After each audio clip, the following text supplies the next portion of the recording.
अरे सुनत हव, घर में कोनो काम नहीं करे, सबो बस खात पियत थे और वेती वती घूमत थे। मैं तो बिहार ले काम करत हव रे, मोर ऊपर काबर भड़के। मम्मी मोला मत गाली दे, मैं ह तो पढ़ाई करे बर बैठे रहे। पढ़ाई की किताब खोल के मोबाइल देखत रहे। का हो, घर में चुनाव चलत है का? बाहर ले आवाज ह सुनाई देवत है। अरे अपन भांजा ला समझा तो, एकर एको कन दिमाग नहीं है, न काम बुतम भी नहीं जावे।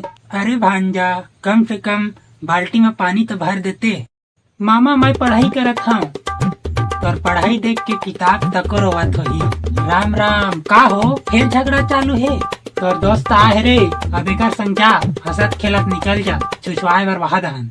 काका मैं तो शांति बनाए बर आए हूँ। अगर शांति बनाए बर आए हस तब मोर बर्तन ला मांज दे। अरे मैं बर्तन ना बाबा, यहाँ मेहमान घलो काम करते। आज फैसला हो के रही, घर के काम कौन करही। नहीं मैं झाड़ू नहीं लगा तो बर्तन मांज वो घलो नहीं करो। तो खाए बर घलो नहीं मिले भांजा। अच्छा झाड़ू लगा देता हूँ, मैं वीडियो बना देता हूँ, घर के झगड़ा पार्ट 1 वायरल हो जाही।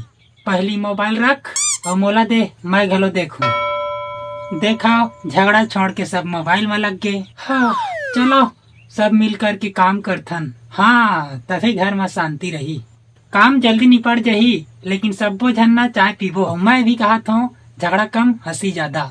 सही की घर में हंसी रही त घर हर स्वर्ग जैसे लगी। तो जय जोहार, जय छत्तीसगढ़ संगवारी हो। कैसे लगी इस वीडियो? अच्छा लगी सही तो लाइक शेयर और सब्सक्राइब करो। धन्यवाद।